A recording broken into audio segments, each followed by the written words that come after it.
4 PM news network में दोस्तों आपका स्वागत है। मैं हूं आपके साथ राशिद ज़हीर। पूरे देश के गोदी मीडिया से एक ऐसा दर्द छलक करके सामने आता है।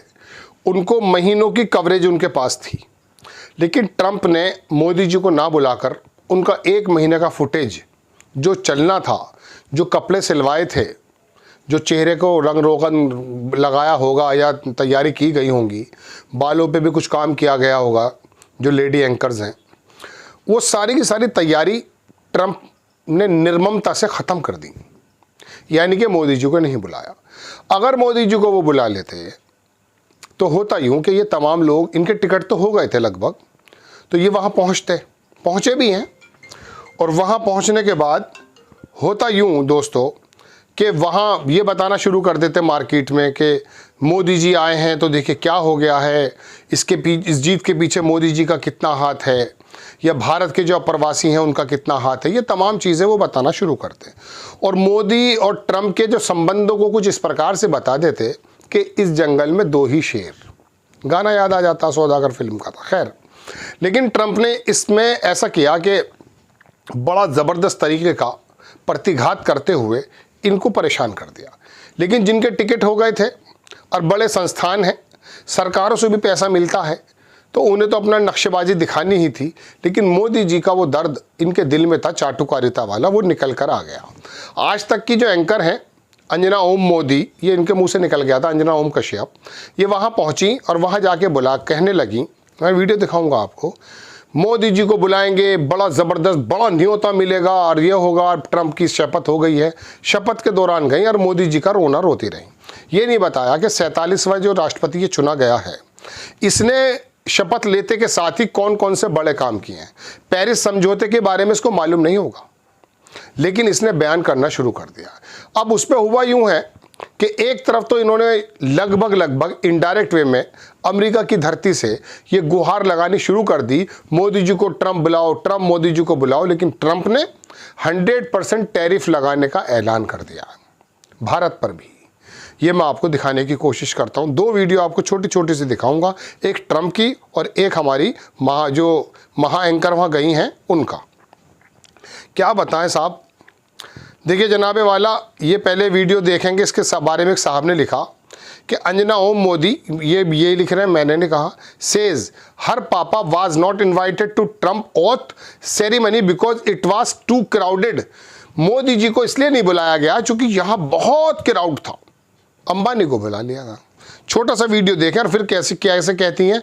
हो सकता है हमारे एडिटर आपको थोड़ा छोटा ही पार्ट दिखाएं, आज तक का है, तो इसके अंदर के बड़ा न्योता देंगे, या तो ट्रंप भारत आएंगे या फिर मोदी जी वहाँ जाएंगे, ये उनको बुलाएंगे और फिर देखने वाली बात बनेगी। और हमारी जो तैयारियां हैं वो बेकार नहीं जाएंगी, हमने जो कपड़े सिलाए हैं वो बेकार नहीं जाएंगे। जब मोदी जी को बुलाएंगे हम पहनकर आ जाएंगे, हम बाल दुनिया भर की बात, ये बकवास। ज़रा देखें आप कि भीड़ में इतने सारे लोगों के बीच में मौजूदगी नहीं, प्रधानमंत्री नरेंद्र मोदी के साथ डोनाल्ड ट्रंप का जो रिश्ता आने वाले दिनों में होगा, ये आपने देख लिया दोस्तों।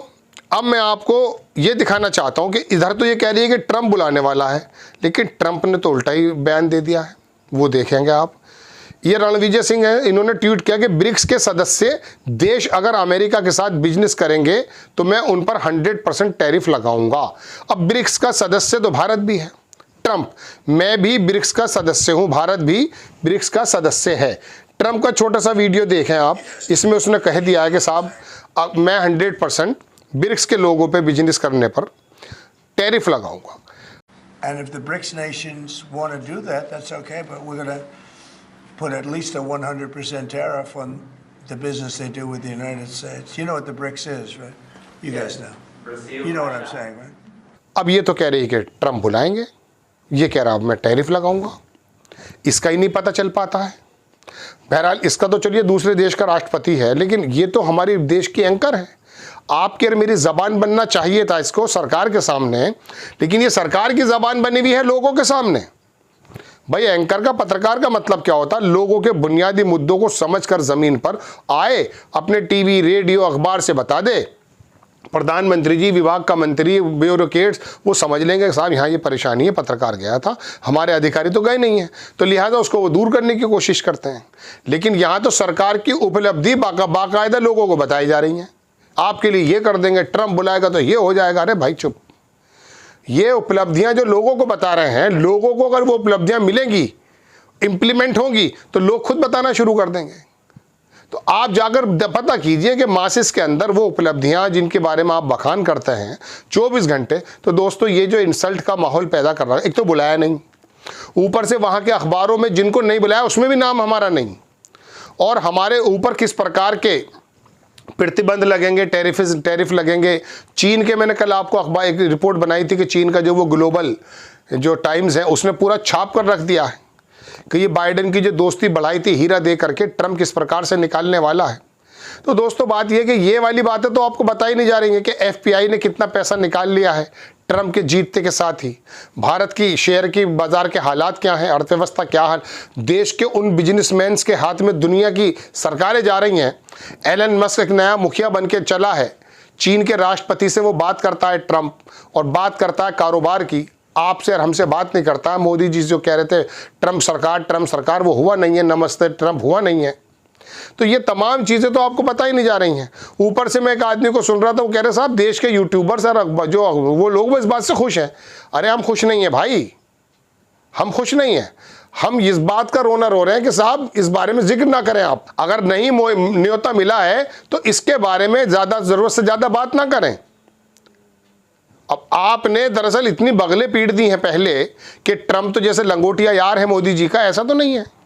और जाने क्या हो जाएगा। देखिए चीन से बात करके, पहली बात तो चीन के लिए हमें काउंटर रखता है। भारत जी का जो उसकी नज़रों में जो अमेरिका ने शुरू से ही इस पूरे रीजन में चीन के सामने अगर किसी ताकत को वो खड़ा करना चाहता था तो भारत की ताकत है, और ख़ुद जाकर वो चीन की गोद में बैठ रहा है, बराबर बात कर रहा है। एक बार न्योता दिया, फिर दोबारा फ़ोन किया। तो ये तो हालात हैं। तो अब कहाँ के रहे हैं हमने इस पूरे मिडिल ईस्ट में, मध्य एशिया में चीन के साथ, रशिया के साथ वो केमिस्ट्री नहीं बना पाए जो हमारी बननी चाहिए थी। पाकिस्तान की बनी हुई है, रशिया की बनी हुई है, मिडिल ईस्ट के देशों की बनी हुई है, हत्ता यह कि सऊदी अरबिया की बनी हुई है। भाई हम चीन को जो है, चीन की लाल आग देखने की बात करते हैं। तो ना इस वाले धड़े में रहे, और अमेरिका की बात यह कि वो जाकर के सीधा वहाँ बैठ गया। दोस्तों बात यह, ज़ेलेंस्की जो यूक्रेन वाला है उसको मतलब बस के नीचे डालने का एक डायलॉग बोला जाता है, थ्रोन ऑन द बस। वो जो बात की जा रही है ना, वो बात ये है कि उसने उसका भी साथ छोड़ दिया। ये लोग दरअसल बनिया लोग हैं, बनिया इन द सेंस अपने बिजनेस की ज़्यादा बात करते हैं, उसी की तरफ इनका मद्देनजर ज़हन है। मैं आपको कई बार बता चुका हूँ कि ये अपने फ़ायदे के लिए काम करेंगे। ट्रंप ने आते ही तमाम जंगों के बारे में जो कहा कि मुझे जंग नहीं चाहिए, मैं वर्ल्ड वॉर 3 नहीं देखना चाहता हूँ, कारोबारी बात है। और दूसरी बात यह है दोस्तों, आपको एक बात का शायद संज्ञान हो, अमेरिका की उन तमाम पॉलिसीज़ को जो डीप स्टेट अलग विषय है, अमेरिका को या दुनिया के अंदर चलाने वाले तमाम चीज़ों को जो पीछे से ताकतें काम करती हैं, उसका नाम डीप स्टेट मान लीजिए। इसमें यहूदी और वो अमेरिकन तमाम शामिल हैं जो दुनिया के अंदर तमाम खित्ते में ऊपर नीचे फ्लक्चुएशन करते हैं। खैर, तो वो बहरहाल वो लोग उन्होंने तय कर लिया कि इस पूरे निज़ाम को, पूरे स्ट्रक्चर को ख़त्म करके हम जो है बिजनेस की तरफ जाना चाहते हैं। और हमारे हाल क्या है साहब, हमारा शेयर बाज़ार धड़ाम से जा पड़ा है, बाहर का इन्वेस्टर निकाल के चला जा चुका है। ये बातें आपको नहीं बताई इन लोगों को, शिप वहाँ जाके रोना रो रही है। आपको खबर कैसी लगी अपनी राय कमेंट्स बॉक्स में ज़रूर दीजिए। चैनल को सब्सक्राइब कीजिए, शेयर कीजिए। नेक्स्ट टाइम मैं किसी खबर के साथ हाजिर हो जाता हूँ। जय हिंद।